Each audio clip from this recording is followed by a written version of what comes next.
ಅಖಿಲಾಂಡ ಕೋಟಿ ಬ್ರಹ್ಮಾಂಡ ನಾಯಕ ರಾಜಾದಿರಾಜ ಯೋಗಿರಾಜ ಪರಬ್ರಹ್ಮ ಶ್ರೀ ಸಚ್ಚಿದಾನಂದ ಸದ್ಗುರು ಸಾಯಿನಾಥ್ ಮಹಾರಾಜ್ ಕಿ ಜೈ. ಗುರುವಿನ ಪಾದಾರವಿಂದಗಳಿಗೆ ವಂದಿಸುತ್ತಾ, ನಮಸ್ತೆ ಸ್ನೇಹಿತರೆ, ಹೇಗಿದ್ದೀರಾ? ಗುರುವಿನ ಆಶೀರ್ವಾದ, ಭಗವಂತನ ದಯೆ, ಕರುಣೆ, ಪ್ರೇಮದಲ್ಲಿ ಹಾಗೆ ನಿಮ್ಮ ಉತ್ತಮವಾದ ಉದ್ದೇಶದ ಕರ್ಮಗಳಲ್ಲಿ ನೀವು ಸಂರಕ್ಷಿಸಲ್ಪಡ್ತಾ ಇದ್ದೀರಾ. ಅದೇ ಮಾತು ಸತ್ಯವಾಗಲಿ ಅಂಥೇಳಿ ಭಗವಂತನಲ್ಲಿ ಪ್ರಾರ್ಥನೆಯನ್ನು ಮಾಡ್ತಾ ಇವತ್ತಿನ ರೀಡಿಂಗ್ ಶುರು ಮಾಡ್ತಾ ಇದ್ದೀನಿ. ಸ್ನೇಹಿತರೆ, ಎಂದಿನಂತೆ ಇದು ಒಂದು ಟೈಮ್ಲೆಸ್ ಜನರಲ್ ರೀಡಿಂಗ್ ಆಗಿರುತ್ತೆ. ಹಾಗೆ ಇದು ಕನೆಕ್ಟಿವ್ ಎನರ್ಜಿಯಲ್ಲಿರುತ್ತೆ. ಯಾವ ಸಮಯದ ಎನರ್ಜಿ ಪ್ರಕಾರ ನೀವು ಈ ರೀಡಿಂಗ್ನ ಎನರ್ಜಿಗೆ ಕನೆಕ್ಟ್ ಆಗ್ತಿರೋ, ಖಂಡಿತವಾಗಿಯೂ ಈ ಎನರ್ಜಿ ನಿಮ್ಮನ್ನು ಗೈಡ್ ಮಾಡುತ್ತೆ. ಹಾಗೆ ನೀವು ಕೆಲವು ಸರಿಯಾದ ತೀರ್ಮಾನಗಳನ್ನು ತೆಗೆದುಕೊಳ್ಳಲು ನಿಮಗೆ ಸಹಾಯ ಮಾಡುತ್ತೆ. ಹಾಗಾದರೆ ನಿಮಗೆ ಇಲ್ಲಿ ಮೊದಲನೇದಾಗಿ ಈಗ ನಿಮ್ಮ ಮನಸ್ಥಿತಿ ಅಂದರೆ ಪ್ರಸ್ತುತ ಮನಸ್ಥಿತಿಗೆ ಅನುಸಾರವಾಗಿ ನೀವು ನಂಬಿದ ದೇವರು, ನೀವು ನಂಬಿದ ಗುರು ಯಾವ ರೀತಿಯ ಒಂದು ನಿಮಗೆ ಮಾರ್ಗದರ್ಶನವನ್ನು ಮಾಡ್ತಾ ಇದ್ದಾರೆ, ನಿಮ್ಮ ಈಗಿನ ಒಂದಿಷ್ಟು ಮನಸ್ಥಿತಿಗೆ ತಕ್ಕ ಹಾಗೆ ನೋಡೋದಾದರೆ ಇಲ್ಲಿ ಬಾಬಾ ಹೇಳ್ತಾ ಇದ್ದಾರೆ, ಮುಂದೆ ಹೋಗು, ನಿಲ್ಬೇಡ. ಈ ಕ್ಷಣದಲ್ಲಿ ಯಾವುದೋ ಒಂದು ವಿಚಾರ ನಿಮ್ಮನ್ನು ಅತ್ಯಂತ ಕಾಡ್ತಾ ಇದೆ. ಅದು ಕೆಲವರು ನಿಮ್ಮಿಂದ ದೂರ ಆಗಿದ್ರಲ್ಲ, ಅವರು ಹತ್ತಿರ ಬರ್ತಾರಾ, ನನಗೆ ಅವರ ಒಂದು ಯಾವುದಾದ್ರೂ ಒಂದು ಸೂಚನೆ ಸಿಗತ್ತಾ, ಒಂದಿಷ್ಟು ಬದಲಾವಣೆಗಳು ಏನಾದರೂ ಆಗತ್ತಾ ಅನ್ನೋ ರೀತಿಯಲ್ಲಿ ಆತಂಕದಲ್ಲೂ ಇದ್ದೀರಾ, ಭಯದಲ್ಲೂ ಇದ್ದೀರಾ, ಹಾಗೆ ಒಂದು ನಂಬಿಕೆನೂ ಇದೆ. ಇದರ ಮಧ್ಯೆ ನೀವು ಒದ್ದಾಡ್ತಾ ಇದ್ದೀರಾ ಅನ್ನೋ ರೀತಿಯಲ್ಲಿ ಕಾಣಿಸ್ತಾ ಇದೆ ಈಗಿನ ನಿಮ್ಮ ಮನಸ್ಥಿತಿ.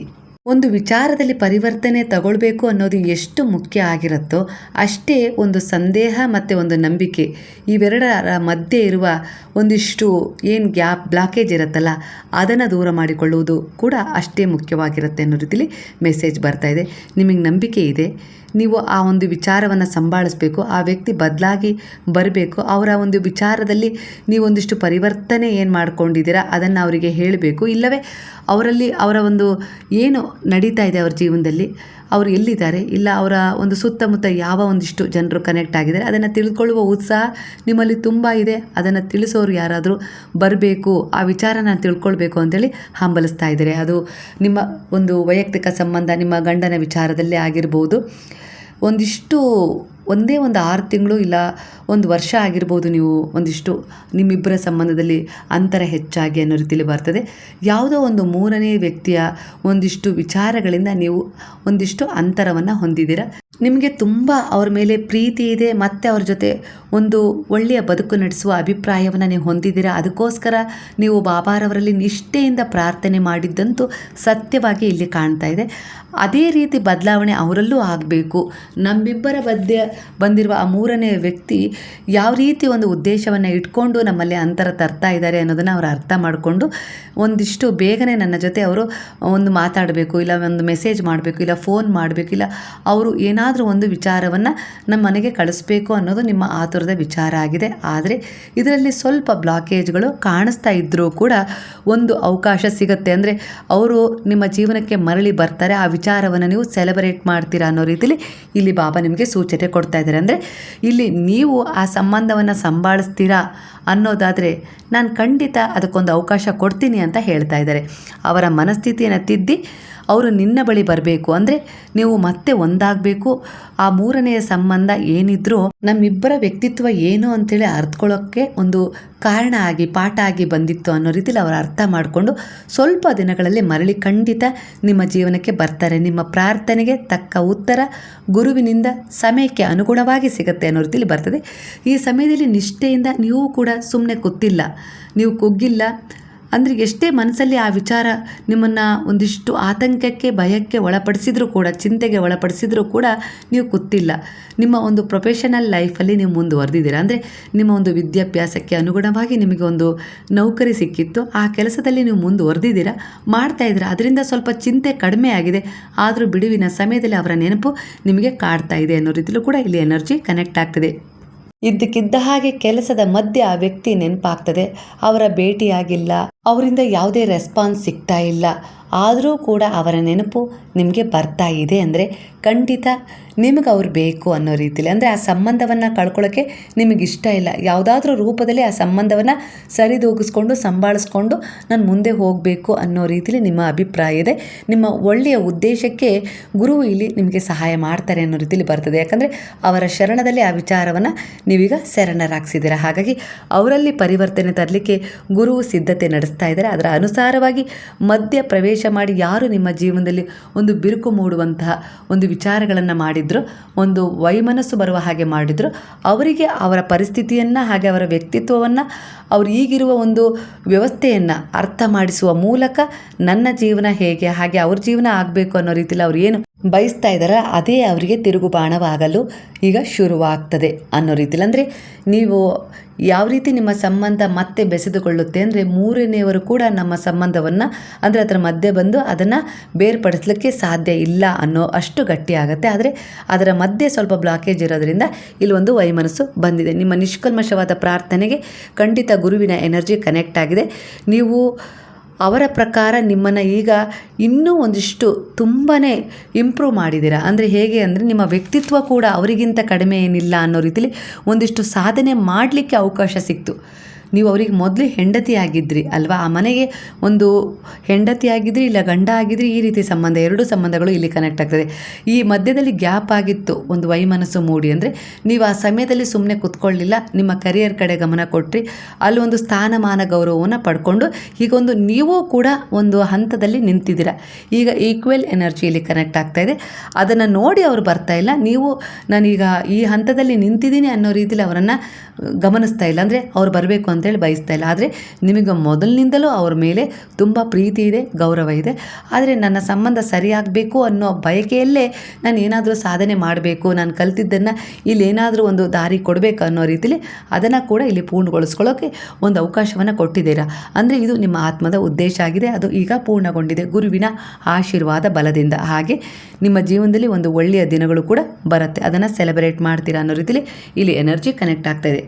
ಇನ್ನೂ ಕೆಲವರ ಪ್ರಸ್ತುತ ಎನರ್ಜಿಯ ಪ್ರಕಾರ ನೀವು ಅವರು ಬದಲಾಗಬೇಕು, ಅವರು ನನ್ನ ಜೀವನಕ್ಕೆ ಮರಳಿ ಬರಬೇಕು ಅನ್ನೋ ರೀತಿಲಿ ಬಯಸ್ತಾ ಇದ್ದೀರಾ. ನೀವು ಅವರು ನನ್ನನ್ನು ಅರ್ಥ ಮಾಡ್ಕೊಳ್ಳಿ ಅಂತೇಳಿ ಬಯಸ್ತಾ ಇದ್ದೀರಾ, ನನ್ನ ಭಾವನೆಗಳಿಗೆ ಸ್ಪಂದಿಸಬೇಕು ಅಂತಲೂ ಬಯಸ್ತಾ ಇದ್ದೀರಾ. ಆದರೆ ಅವರು ಆ ರೀತಿ ಮಾಡ್ತಾಯಿಲ್ಲ. ಮತ್ತೆ ನೀವೇ ಆ ಸಂಬಂಧವನ್ನು ಸಂಭಾಳಿಸಿ ಪದೇ ಪದೇ ನೀವೇ ಮೊದಲು ಮಾತನಾಡಿಸ್ತಾ ಇದ್ದೀರಾ, ನೀವೇ ಮೊದಲು ಆ ಸಂಬಂಧವನ್ನು ಸಂಭಾಳಿಸಲು ಉಳಿಸಿಕೊಳ್ಳಲು ಪ್ರಯತ್ನ ಪಡ್ತಾ ಇದ್ದೀರಾ. ಅವರು ನಿಮ್ಮನ್ನು ಒಂದು ರೀತಿಲಿ ಇಗ್ನೋರ್ ಮಾಡ್ತಾ ಇದ್ದಾರೆ. ಅಂದರೆ ನೀವು ಎಲ್ಲ ಸಮಯದಲ್ಲೂ ಅವರಿಗೆ ಅವೈಲಬಲ್ ಆಗಿರೋದೇ ಇದಕ್ಕೆ ಕಾರಣ ಅನ್ನೋ ರೀತಿಲಿ ಬರ್ತಾ ಇದೆ. ಹಾಗಂತ ನಿಮ್ಮ ಜವಾಬ್ದಾರಿ ಕರ್ತವ್ಯಗಳನ್ನು ನಾನು ಮಾಡಬಾರ್ದಾಗಿತ್ತಾ ಅನ್ನೋ ಪ್ರಶ್ನೆಗೆ ಉತ್ತರ ಎಷ್ಟು ಮಾಡಬೇಕಾಗಿತ್ತೋ ಅಷ್ಟು ಮಾಡಬೇಕಾಗಿತ್ತು. ನಿಮ್ಮನ್ನು ನೀವು ನೆನಪಿಟ್ಕೊಂಡು ನಿಮ್ಮ ಬಗ್ಗೆ ಕಾಳಜಿ, ಪ್ರೀತಿ, ಗೌರವ, ಸ್ವಾಭಿಮಾನ ಇಟ್ಕೊಂಡು ಅವರ ಬಗ್ಗೆನೂ ನೀವು ಗಮನ ಕೊಡಬೇಕಾಗಿತ್ತು. ಆದರೆ ಇದನ್ನೆಲ್ಲ ಕಳ್ಕೊಂಡು ಅವರನ್ನು ನೀವು ಎಷ್ಟು ಸಂಭಾಳಿಸ್ತಾ ಇದ್ದೀರಿ ಅಂದರೆ ಅವ್ರು ಇಲ್ಲದೆ ನಾನು ಇರೋದಿಲ್ಲ ಅನ್ನೋ ರೀತಿಲಾಗಿರ್ಬೋದು. ಅಂದರೆ ಅವರಿಗೂ ಅನ್ನಿಸ್ಬಿಟ್ಟಿದೆ ನಾನಿಲ್ಲದೆ ಅವ್ರು ಬದುಕೋದಿಲ್ಲ ಅನ್ನೋ ರೀತಿಲಿ. ಹಾಗಾಗಿ ಅವರು ಕೂಡ ಒಂದು ರೀತಿಲಿ ಇವರು ಎಲ್ಲೂ ಹೋಗೋದಿಲ್ಲ, ನನ್ನ ಮೇಲೆ ಡಿಪೆಂಡ್ ಆಗಿಬಿಟ್ಟಿದ್ದಾರೆ ಅನ್ನೋ ರೀತಿಲಿ ಅವರು ನಿಮ್ಮ ಬಗ್ಗೆ ತಾತ್ಸಾರ ತೋರಿಸ್ತಾ ಇದ್ದಾರೆ. ಅವರು ನೀವು ಎಷ್ಟು ಅವರಿಗೆ ಅವೈಲೇಬಲ್ ಆಗಿದ್ದೀರಾ ಅಂದರೆ ಅವ್ರು ಒಂದು ಹೆಜ್ಜೆ ಸಪ್ಪಳಕ್ಕೆ ನೀವು ಬೇಗನೆ ಅವ್ರ ಎದುರಿಗೆ ನಿಲ್ತಿದ್ದೀರಾ. ಏನು ಬೇಕು, ಹೇಗಿದ್ದೀರಾ, ಹಾಗೆ ಹೀಗೆ ಅಂದರೆ ಅವ್ರ ಕಾಳಜಿ ತುಂಬ ಮಾಡ್ತಾಯಿದ್ದಾರೆ. ಹಾಗಾಗಿ ಅವರಿಗೆ ನಿಮ್ಮ ಬೆಲೆ ತಿಳಿತಾ ಇಲ್ಲ. ಇಲ್ಲಿ ಅತಿಯಾದರೆ ಅಮೃತನೂ ವಿಷ. ಹಾಗಾಗಿ ನಿಮ್ಮ ವರ್ತನೆಯಲ್ಲಿ ಸ್ವಲ್ಪ ನಡೆನುಡಿಯಲ್ಲಿ ಒಂದಿಷ್ಟು ಅಂತರವನ್ನು ಕಾಯ್ದುಕೊಳ್ಳಿ. ನಿಮ್ಮ ಕರ್ತವ್ಯ ಜವಾಬ್ದಾರಿಗಳನ್ನು ನಿರ್ವಹಿಸ್ತಾ ನೀವೇನು ಅನ್ನುವ ಅನುಭವವನ್ನು ಅವರಿಗೆ ನೀಡೋದ್ರಿಂದ ನಿಮ್ಮ ಭಾವನೆಗೆ ಅದು ಬರೋ ರೀತಿ ಆಗೋದಿಲ್ಲ. ಆಗ ನಿಮ್ಮ ಆತ್ಮ ಮನಸ್ಸು ಕೂಡ ದಣಿಯೋದಿಲ್ಲ. ಪದೇ ಪದೇ ನೀವು ಇನ್ನೊಬ್ಬರ ಅಭಿಪ್ರಾಯಕ್ಕೆ ಸೋಲ್ತಾ ಹೋದರೆ ನಿಮ್ಮ ಮನಸ್ಸು ಆತ್ಮ ದಣಿಯುತ್ತೆ ಅನ್ನೋ ರೀತಿಯಲ್ಲಿ ಇಲ್ಲಿ ಬಾಬಾ ಹೇಳ್ತಿದ್ದಾರೆ. ಅವ್ರಿಗೆ ಗೊತ್ತಿದೆ ನೀವು ಎಷ್ಟೇ ಒಂದು ಮುನಿಸ್ಕೊಂಡ್ರು, ಏನೇ ಒಂದಿಷ್ಟು ಹಠ ಹಿಡಿದ್ರು ಮತ್ತೆ ನನ್ನ ಬಳಿ ಬಂದೇ ಬರ್ತಾರೆ ಅನ್ನೋದು ಅವ್ರಿಗೆ ಗೊತ್ತಿದೆ. ಹಾಗಾಗಿ ಈ ರೀತಿ ಅವರು ನಿಮ್ಮ ಹತ್ರ ಆ್ಯಟಿಟ್ಯೂಡ್ ತೋರಿಸ್ತಾ ಇದ್ದಾರೆ ಅನ್ನೋ ರೀತಿಯಲ್ಲಿ ಬರ್ತಾ ಇದೆ. ಹಾಗಾಗಿ ಆ ಪರಿಸ್ಥಿತಿನ ಸಂಭಾಳಿಸೋದು ತಪ್ಪಲ್ಲ, ನೀವು ಅವರನ್ನು ಪ್ರೀತಿಸೋದು, ಕಾಳಜಿ ಮಾಡೋದು ತಪ್ಪಲ್ಲ. ಆದರೆ ಇತಿಮಿತಿಯಲ್ಲಿ ಇರಬೇಕದು, ತುಂಬ ಅಂಟ್ಕೊಳ್ಬಾರ್ದು ಅನ್ನೋ ರೀತಿಯಲ್ಲಿ ಬರ್ತದೆ. ಹಾಗೆ ಇಲ್ಲಿ ಸೌಂದರ್ಯದ ಮಾತು ಬರೋದಿಲ್ಲ, ನಿಮ್ಮ ಆತ್ಮ ವಿಶ್ವಾಸದ, ಆತ್ಮಾಭಿಮಾನದ ಮಾತು ಬರುತ್ತೆ. ಹಾಗಾಗಿ ಇಂದು ನಿಮ್ಮನ್ನು ಇಗ್ನೋರ್ ಮಾಡಿದವರು ನಾಳೆ ನಿಮ್ಮ ಬಳಿ ಬಂದೇ ಬರ್ತಾರೆ. ಹಾಗಾಗಿ ಅದಕ್ಕಾಗಿ ನೀವು ಯಾವ ರೀತಿಯಲ್ಲೂ ಒಂದು ನಕಲಿ ಒಂದು ಸ್ಟೇಟಸ್ ಹಾಕೋದಾಗಿರ್ಬೋದು, ಅವರನ್ನು ಉರಿಸುವ ಹಾಗೆ ನಡೆ ನುಡಿ ತೋರಿಸೋದಾಗಿರ್ಬೋದು, ಆ ರೀತಿ ಮಾಡುವ ಅವಶ್ಯಕತೆಯೂ ಇಲ್ಲ ಅನ್ನೋ ರೀತಿಯಲ್ಲಿ ಬರ್ತದೆ ಕೆಲವರ ಎನರ್ಜಿಗೆ. ಅವರಿಗೇನೋ ಒಂದು ಸಂದೇಶವನ್ನು ಕಳಿಸುವ ರೂಪದಲ್ಲಿ ನೀವು ಒಂದು ಏನೋ ಸ್ಟೇಟಸ್ ಹಾಕೋದಾಗಿರ್ಬೋದು, ಅದನ್ನು ನೋಡ್ತಾರೆ ಅನ್ನೋ ರೀತಿಯಲ್ಲಿ ಮೆಸೇಜ್ ಹಾಕೋದಾಗಿರ್ಬೋದು. ಈ ರೀತಿ ನಿಮ್ಮ ನಡೆ ನುಡಿಯನ್ನು ಬದಲಾಯಿಸ್ಕೊಂಡು ಅವರನ್ನು ತಿದ್ದೋ ಅವಶ್ಯಕತೆ ಇಲ್ಲ, ನಾಟಕೀಯವಾಗಿ ಬದುಕುವ ಅವಶ್ಯಕತೆ ಇಲ್ಲ ಅನ್ನೋ ರೀತಿಯಲ್ಲಿ ಕೆಲವರಿಗೆ ಕಾಣಿಸ್ತಾ ಇದೆ. ಅಂದರೆ ಹೇಳ್ತಾ ಇದ್ದಾರೆ ಗುರುವು, ಅಂದರೆ ನೀವೇನಿದ್ದೀರೋ ನಿಮ್ಮ ವ್ಯಕ್ತಿತ್ವ ಏನಿದೆಯೋ ಹಾಗೆ ಇರಲಿಕ್ಕೆ ಪ್ರಯತ್ನ ಪಡಿ. ಅದನ್ನು ಇನ್ನೊಬ್ಬರ ಒಂದಿಷ್ಟು ಅಭಿಪ್ರಾಯಕ್ಕೋಸ್ಕರ ಬದಲಾಯಿಸ್ಕೊಳ್ಳೋ ಅವಶ್ಯಕತೆ ಇಲ್ಲ. ಅದು ಯಾವಾಗ ಬದಲಾಗಬೇಕು ಅಂದರೆ ಅಲ್ಲೊಂದು ಸಮರ್ಪಣೆ ಇರಬೇಕು. ಅವರು ನಿಮ್ಮ ಬಗ್ಗೆ ಅಷ್ಟೇ ಕಾಳಜಿ ಪ್ರೀತಿ ಇಟ್ಟಾಗ ನೀವು ಅವರಿಗೋಸ್ಕರ ಬದಲಾಗಬೇಕು. ಅದೇ ಅವರು ನಿಮ್ಮನ್ನು ತಿರಸ್ಕರಿಸ್ತಾ ಇದ್ದಾರೆ, ಹಾಗೆ ನಿಮ್ಮನ್ನು ಅನಿವಾರ್ಯವಾಗಿ ಬಳಸ್ಕೊಳ್ತಾ ಇದ್ದಾರೆ ಅಂದಾಗ ನಿಮ್ಮ ಸ್ವಾಭಿಮಾನದ ಕಡೆಯೂ ನೀವು ಗಮನ ಕೊಡಬೇಕು ಅನ್ನೋ ರೀತಿಯಲ್ಲಿ ಕೆಲವರಿಗೆ ಇಲ್ಲಿ ಎನರ್ಜಿ ಕನೆಕ್ಟ್ ಆಗ್ತಿದೆ. ಎಲ್ಲರಿಗೂ ಎನರ್ಜಿ ಕನೆಕ್ಟ್ ಆಗಬೇಕು ಅಂತ ಇಲ್ಲ, ಆದರೂ ಕೂಡ ಕೆಲವರಿಗೆ ಕನೆಕ್ಟ್ ಆಗಿದೆ. ನೀವು ಅವರಿಗೆ ಈ ರೀತಿ ಒಂದಿಷ್ಟು ಉರಿಸುವ ವಿಚಾರಗಳನ್ನು ತೋರಿಸೋದಕ್ಕಿಂತ ಹೆಚ್ಚಾಗಿ ನಿಮ್ಮ ಲಕ್ಷ್ಯದ ಕಡೆ ಗಮನ ಕೊಡಿ. ನೀವು ಇಲ್ಲ ಅಂದರೆ ಅವರ ಎದುರಿಗೆ ನಿಂತು ನಾನು ಹಾಗಿದ್ದೀನಿ ಹೀಗಿದ್ದೀನಿ ಅಂತೇಳಿ ತೋರಿಸ್ಕೊಳ್ಳೋ ವಿಚಾರದ ಕಡೆ ಗಮನ ಕೊಟ್ಟಷ್ಟು ನೀವು ನಿಮ್ಮ ಲಕ್ಷ್ಯದ ಕಡೆ ಅಂದರೆ ಗುರಿಯ ಕಡೆ ಹೋಗೋದನ್ನು ಮರೆತು ಅಲ್ಲೇ ನಿಂತು ಬಿಡ್ತೀರಾ. ಆಗ ಸ್ಟ್ರಕ್ ಎನರ್ಜಿ ಕನೆಕ್ಟ್ ಆಗುತ್ತೆ. ಅದರಿಂದ ನಿಮ್ಮ ಜೀವನದಲ್ಲಿ ಇನ್ನೂ ತುಂಬ ಗೊಂದಲಗಳಿಗೆ ನೀವು ಸಿಕ್ಕಾಕೊಳ್ತೀರ. ಅಂದರೆ ಅದೇ ನಿಮ್ಮ ಅಭ್ಯಾಸವಾಗಿಬಿಡುತ್ತೆ. ನಿಮ್ಮ ನಡೆ ನುಡಿ ಅವರಿಗೋಸ್ಕರ ನೀವು ಬದಲಾಯಿಸ್ಕೊಳ್ತಾ, ಅವರಿಗೋಸ್ಕರ ನೀವು ಏನಾದರೂ ತೋರಿಸಿಕೊಳ್ಳುವ ರೀತಿಯಲ್ಲಿ ನಿಮ್ಮ ನಡೆ ನುಡಿ ದಿನನಿತ್ಯ ಬದಲಾಗ್ತಾ ಹೋಗುತ್ತೆ. ಅದಲ್ಲ ನೀವು ಅನ್ನೋ ರೀತಿಯಲ್ಲಿ ಗುರು ಹೇಳ್ತಿದ್ರೆ, ನಿಮ್ಮ ಮೌಲ್ಯವೇ ಬೇರೆ, ನಿಮ್ಮ ಗುರಿಯೇ ಬೇರೆ, ನಿಮ್ಮ ಲಕ್ಷ್ಯವೇ ಬೇರೆಯಾಗಿದೆ, ನಿಮ್ಮ ಆತ್ಮದ ಒಂದು ಉದ್ದೇಶವೇ ಬೇರೆಯಾಗಿದೆ.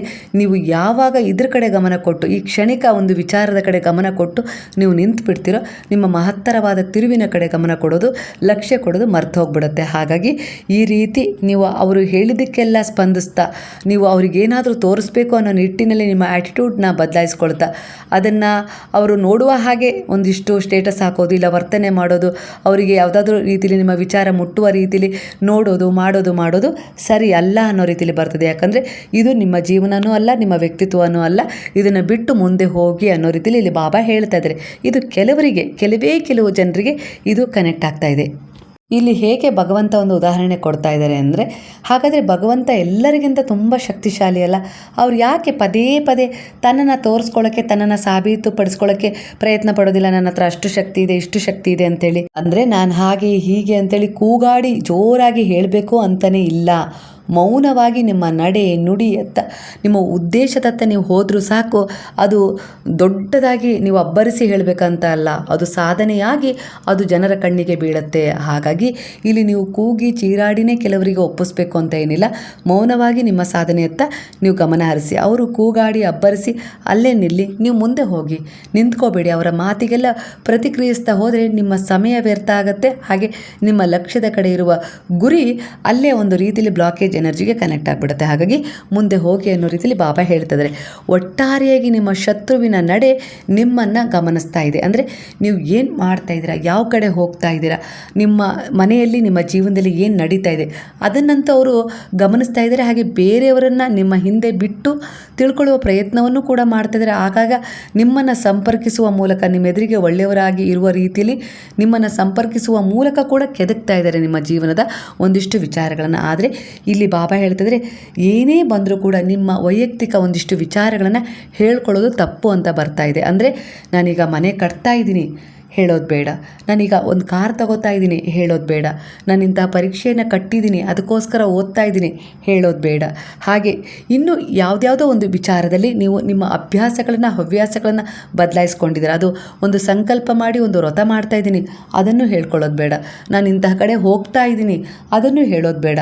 ನೀವು ಏನನ್ನು ಮುಚ್ಚಿಡ್ತಾ ಹೋಗ್ತಿರೋ ಅದು ಗೌಪ್ಯವಾಗಿ, ಅದು ಪ್ರಕಾಶಮಾನವಾದ ರೀತಿಯಲ್ಲಿ ಅದು ಪ್ರಜ್ವಲಿಸಲಿಕ್ಕೆ ಒಂದು ಸಿದ್ಧತೆಯನ್ನು ಪಡ್ಕೊಳ್ತಾ ಇರುತ್ತೆ. ಅಂದರೆ ಮುಂದೆ ಹೋಗ್ತಾ ಇರುತ್ತೆ. ನೀವು ಯಾವುದನ್ನು ಹೇಳ್ಕೊಳ್ತಾ ಇದ್ದೀರೋ ಅದು ಅಂದರೆ ಒಳ್ಳೆ ಮನಸ್ಸಲ್ಲಿ ನೀವು ಹೇಳ್ಕೊಳ್ತಾ ಇದ್ದೀರಿ, ನಿಮಗೆ ಖುಷಿ ಇದೆ. ಆದರೆ ಎಲ್ಲರ ಎನರ್ಜಿ ಒಂದೇ ರೀತಿ ಕನೆಕ್ಟ್ ಆಗೋದಿಲ್ಲ ಅನ್ನೋ ರೀತಿಯಲ್ಲಿ ಬರ್ತದೆ. ಹಾಗಾಗಿ ಮದುವೆ ಆಗೋ ವಿಚಾರ ಆಗಿರ್ಬೋದು, ಇಲ್ಲ ನಾನು ಆಸ್ಪತ್ರೆಗೆ ತೋರಿಸ್ಕೊಳ್ಳೋಕೆ ಹೋಗ್ತಾ ಇದ್ದೀನಿ, ನನಗೆ ತಾಯಿ ಆಗೋ ರೀತಿಲಿ ಏನಾದರೂ ಒಂದು ಟ್ರೀಟ್ಮೆಂಟ್ ತೊಗೊಳಕ್ಕೆ ಹೋಗ್ತಾ ಇದ್ದೀನಿ ಅನ್ನೋ ರೀತಿಲಿ ಕೂಡ ನೀವು ಹೇಳಿ, ಯಾರ ಹತ್ರನೂ ಹೇಳಿ ಹೋಗಬೇಡಿ. ಅಂದರೆ ನಿಮ್ಮ ಎನರ್ಜಿಗೆ ಒಂದಿಷ್ಟು ಎನರ್ಜಿಗಳು ಆಶೀರ್ವಾದದ ರೀತಿಯಲ್ಲಿ ಕನೆಕ್ಟ್ ಆದರೆ ಒಳಿತೆ.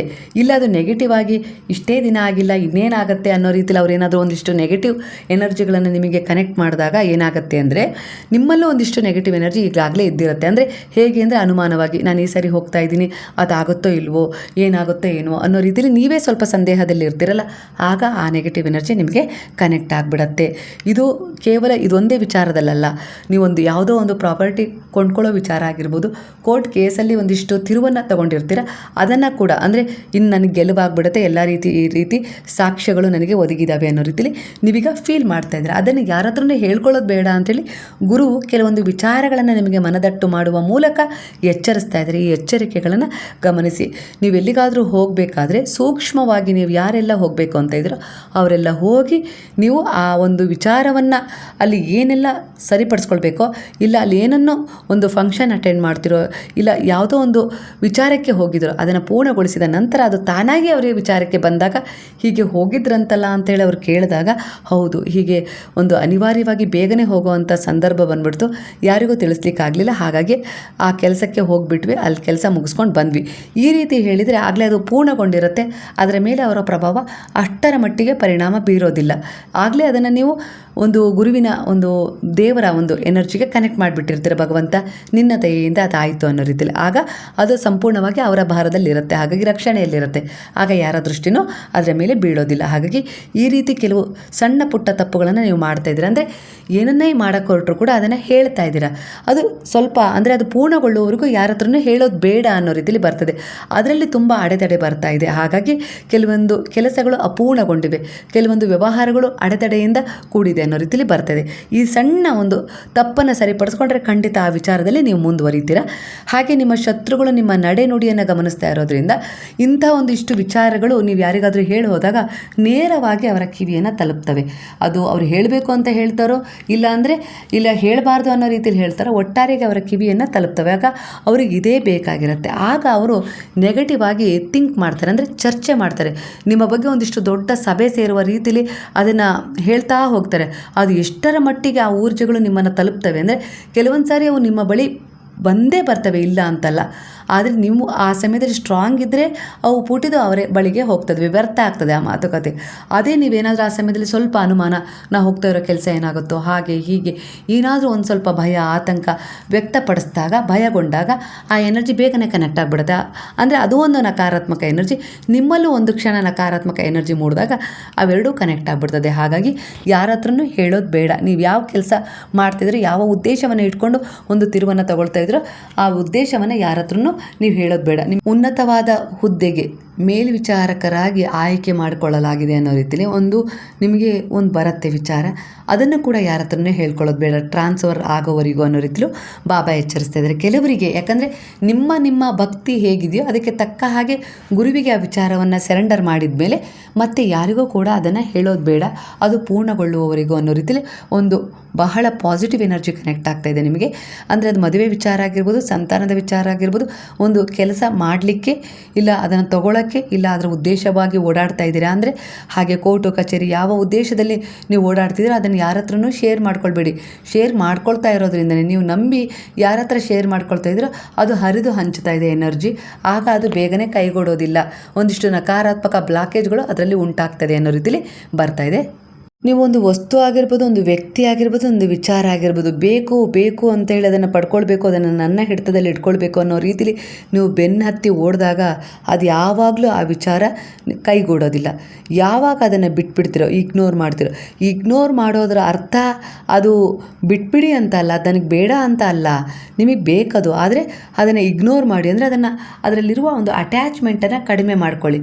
ನೀವು ಒಂದು ಸ್ವಲ್ಪ ಪ್ರಾಮಾಣಿಕ ಪ್ರಯತ್ನದ ಜೊತೆಗೆ ಅದನ್ನು ಸ್ವಲ್ಪ ರಿಲೀಫ್ ಮಾಡಿ ಆ ಎನರ್ಜಿಯನ್ನು, ಅಷ್ಟೊಂದು ಡೀಪಾಗಿ ಅದರ ಬೆನ್ನತ್ತಿ ಹೋಗಬೇಡಿ, ಆಗ ಅದು ನಿಮ್ಮ ಕೈ ಸೇರೋದಿಲ್ಲ ಅನ್ನೋ ರೀತಿಯಲ್ಲಿ ಬರ್ತದೆ. ಯಾವಾಗ ನೀವು ಅದರ ಬಗ್ಗೆ ಸ್ವಲ್ಪ ಶಾಂತವಾದ ರೀತಿಯಲ್ಲಿ ಅದನ್ನು ಅದ್ರ ಪಾಡಿಗೆ ಬಿಟ್ಟು ನೀವು ಇರ್ತೀರೋ ಆಗ ಅದು ಚಮತ್ಕಾರದ ರೀತಿಯಲ್ಲಿ ನಿಮ್ಮ ಜೀವನದಲ್ಲಿ ಮ್ಯಾನಿಫೆಸ್ಟ್ ಆಗುತ್ತೆ ಅನ್ನೋ ರೀತಿಯಲ್ಲಿ ಬಾಬಾ ಹೇಳ್ತಿದ್ದಾರೆ. ಅದು ನಿಮಗೀಗ ಒಂದಿಷ್ಟು ವಿಚಾರಗಳಲ್ಲಿ ತುಂಬ ಅಡ್ಡಿ ಆತಂಕ ಬರ್ತಾ ಇದೆ, ನಿಮಗೆ ಆಕಸ್ಮಿಕ, ಅದು ನೀವು ನಿರೀಕ್ಷಣೆ ಮಾಡಿರಲಿಲ್ಲ, ಆ ರೀತಿಯಲ್ಲಿ ನಿಮಗೆ ಒಂದಿಷ್ಟು ಪೆಟ್ಟು ಬಿದ್ದಿದೆ. ನಿಮಗೆ ಅದು ಅರಗಿಸ್ಕೊಳ್ಳೋಕ್ಕಾಗ್ತಾಯಿಲ್ಲ, ಯಾರ ಹತ್ರನೂ ಹೇಳ್ಕೊಳಕ್ಕಾಗ್ತಾಯಿಲ್ಲ, ದುಃಖ ಬರ್ತಾಯಿದೆ. ಆದರೆ ಈ ವಿಚಾರನೂ ಕೂಡ ನೀವು ಯಾರ ಹತ್ರನೂ ಶೇರ್ ಮಾಡೋದು ಬೇಡ. ಬಾಬಾರವರಲ್ಲಿ, ನೀವು ನಂಬಿದ ದೇವರಲ್ಲಿ ಒಂದು ಶರಣಾಗತಿಯನ್ನು ಹೊಂದ್ರಿ. ಹಾಗೆ ನಿಮ್ಮ ಪಿತೃಗಳ ಹತ್ರ ನೀವು ಶೇರ್ ಮಾಡ್ಬೋದು ಅನ್ನೋ ರೀತಿಯಲ್ಲಿ ಬರ್ತದೆ. ಅಂದರೆ ನಿಮಗೆ ಅಜ್ಜ, ಅಜ್ಜಿ, ತಂದೆ, ತಾಯಿ ಯಾರಾದರೂ ತೀರಿ ಹೋಗಿದರೆ ಅವ್ರ ಹತ್ರ ನೀವು ಆ ಎನರ್ಜಿಯನ್ನು ಶೇರ್ ಮಾಡ್ಕೊಳ್ಬೋದು. ಖಂಡಿತ ಅವರು ನಿಮ್ಮ ಸಮಸ್ಯೆಗೆ ಪರಿಹಾರಾರ್ಥವಾಗಿ ಒಂದಿಷ್ಟು ವಿಚಾರಗಳಲ್ಲಿ ಆಶೀರ್ವಾದ ನೀಡ್ತಾರೆ. ಕೆಲವರ ಮನಸ್ಥಿತಿ ಹೇಗಿದೆ ಅಂದರೆ, ನಿಮ್ಮವರೇ ನಿಮಗೆ ಸ್ವಲ್ಪ ಶತ್ರುವಾಗಿ ಕಾಡ್ತಾ ಇದ್ದಾರೆ. ಅಂದರೆ ಅತ್ತೆಯವರ ಜೊತೆ ಜೀವನ ಎಷ್ಟು ಕಷ್ಟ ಅನ್ನೋ ರೀತಿಲಿ ಕೆಲವರು ಫೀಲ್ ಮಾಡ್ತಾಯಿದ್ರೆ, ಕೆಲವರು ಆ ಅನುಭವನ ದಾಟಿ ಬಂದಿದ್ದೀರಾ ಅನ್ನೋ ರೀತಿಲೂ ಕೂಡ ಕಾಣಿಸ್ತಿದೆ. ಆದರೆ ನಿಮಗೆ ತುಂಬ ಒಂದಿಷ್ಟು ವಿಚಿತ್ರ ಅನುಭವಗಳನ್ನು ಅವ್ರು ಮಾಡಿಸಿದ್ದಾರೆ. ಅಂದರೆ ಇಲ್ಲಿ ಹೇಗಾಗುತ್ತೆ ಅಂದರೆ, ನೀವು ಒಳ್ಳೆ ರೀತಿಯಲ್ಲಿ ಅವ್ರ ಹತ್ರ ಜೊತೆ ಆಗಲಿಕ್ಕೆ, ನಿಮ್ಮನ್ನು ನೀವು ತಿದ್ಕೊಳ್ಳೋಕ್ಕೆ, ಸಂಭಾಳಿಸ್ಲಿಕ್ಕೆ ಪ್ರಯತ್ನ ಪಟ್ಟಷ್ಟು ಅವರ ಒಂದಿಷ್ಟು ವರ್ತನೆಗಳು ನೀವು ಹೀಗೆ ಆಗಿರಬೇಕು, ಹಾಗೆ ಇರಬೇಕು ಅನ್ನೋ ರೀತಿಯಲ್ಲಿ ಅವರು ನಿಮ್ಮ ಮೇಲೆ ಒಂದಿಷ್ಟು ಒತ್ತಡವನ್ನು ಹೇರ್ತಾ ಇದ್ದಾರೆ. ಆದರೆ ನೀವಿಲ್ಲಿ ಸಂಯಮವನ್ನು, ತಾಳ್ಮೆಯನ್ನು ಕಳ್ಕೋಬಾರ್ದು ಅನ್ನೋ ರೀತಿಯಲ್ಲಿ ಬರ್ತದೆ. ಅದು ಅವರ ಕರ್ಮವನ್ನು ವೃದ್ಧಿ ಮಾಡ್ಕೊಳ್ತಿದ್ರೆ, ನೀವು ಅವರ ಮಾತುಗಳನ್ನು ಎಷ್ಟು ಕೇಳಬೇಕು ಅಷ್ಟು ಕೇಳಿ, ಕೆಲವೊಂದು ಮಾತುಗಳನ್ನು ಇಗ್ನೋರ್ ಮಾಡಿ ನಿಮ್ಮ ಕಡೆ ಗಮನ ಕೊಡಿ ಅನ್ನೋ ರೀತಿಯಲ್ಲಿ ಬಾಬಾ ಹೇಳ್ತಾ ಇದ್ದಾರೆ. ಶತ್ರುಗಳ ಕಾಟದಿಂದ ತುಂಬ ಕಷ್ಟಗಳಿವೆ ಅನ್ನೋ ರೀತಿಯಲ್ಲಿ ಕಾಣಿಸ್ತಾ ಇದೆ.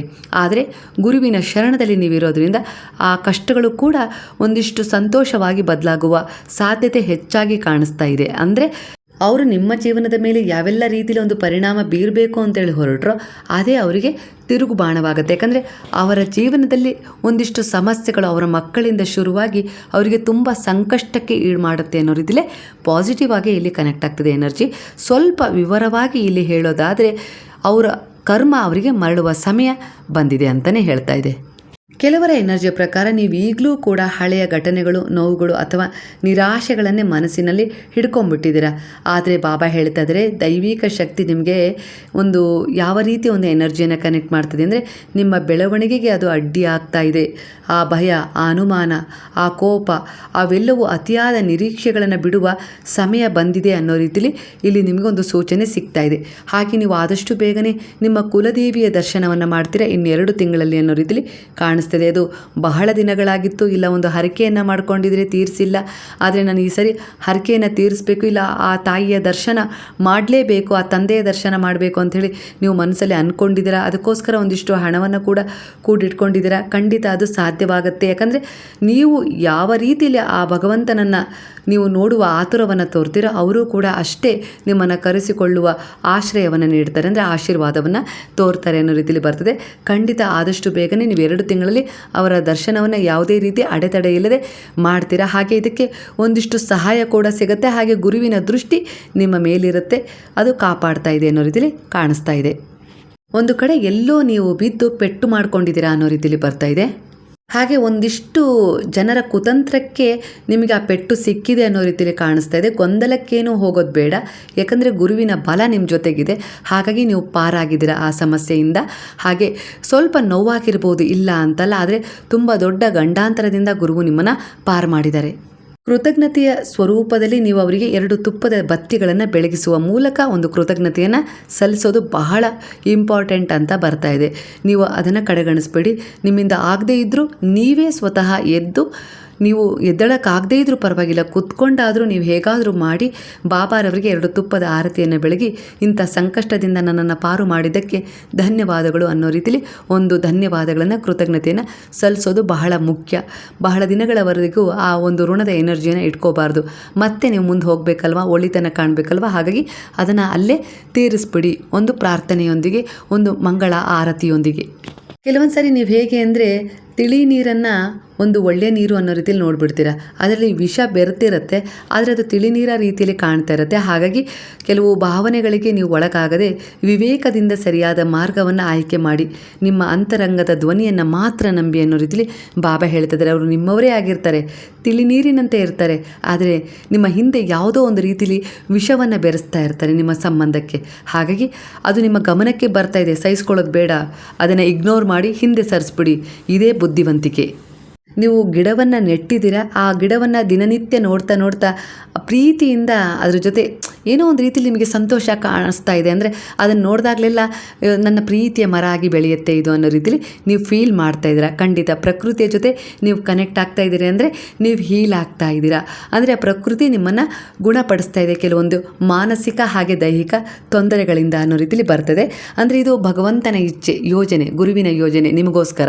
ಈ ರೀತಿಯಾಗಿ ಅವರು ಪ್ರಕೃತಿಯ ಮೂಲಕ ನಿಮ್ಮನ್ನು ಕನೆಕ್ಟ್ ಮಾಡಿ ನಿಮ್ಮನ್ನು ಹೀಲ್ ಮಾಡ್ತಾ ಇದ್ದಾರೆ, ಗುಣಪಡಿಸ್ತಾ ಇದ್ದಾರೆ. ನಿಮ್ಮ ಅನೇಕ ರೀತಿಯ ಸಮಸ್ಯೆಗಳಿಂದ ನಿಮ್ಮನ್ನು ಹೊರತರಲು ಈ ಒಂದು ಮಾರ್ಗವನ್ನು ಆಯ್ಕೆ ಮಾಡಿಕೊಂಡಿದ್ದಾರೆ.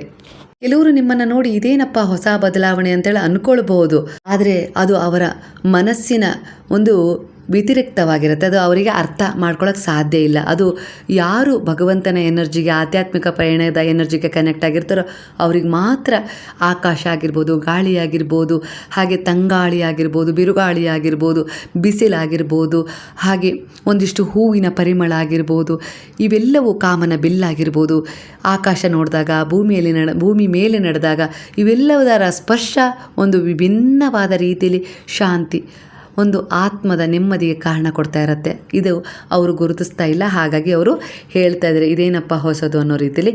ನೀವು ಮಾತ್ರ ನಿಮ್ಮ ಶಕ್ತಿಯಲ್ಲಿ ಲೀನರಾಗಿರಿ.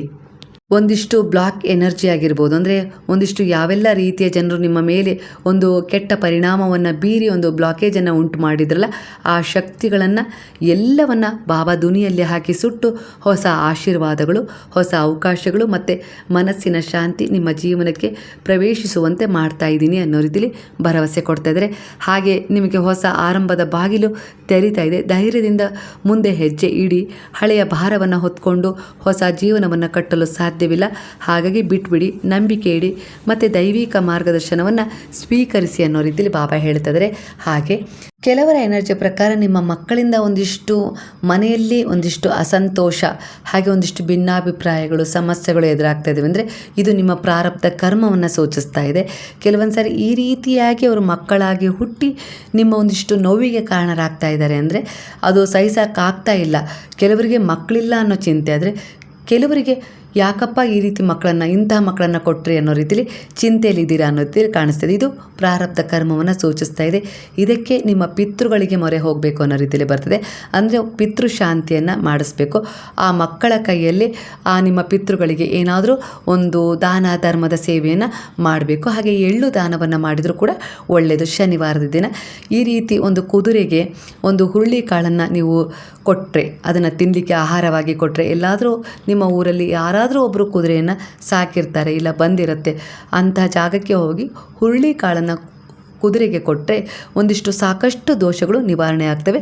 ನಿಮ್ಮ ಮಕ್ಕಳ ಮನಸ್ಥಿತಿ ಒಂದು ಹುಚ್ಚು ಕುದುರೆಯ ಓಟದಿಂದ ಶಾಂತವಾದ ಹಿಡಿತದಲ್ಲಿ ಇರುವ ಕುದುರೆಯ ಹಿಡಿತಕ್ಕೆ ಬರುತ್ತೆ. ಆಗ ನೀವು ಅವರನ್ನು ಸಂಭಾಳಿಸ್ಬೋದು. ನೀವು ಹೇಳಿದ್ದೆಲ್ಲ ಅವರಿಗೆ ಅರ್ಥ ಆಗುತ್ತೆ. ಈ ಚಿಂತೆ ಗುರು ಈ ಸಮಯದಲ್ಲಿ ದೂರ ಮಾಡಿದ್ದಾರೆ. ನಿಮ್ಮ ಜೀವನದಲ್ಲಿ ಸಂತೋಷದ ಕ್ಷಣಗಳು ಹತ್ತಿರದಲ್ಲಿವೆ.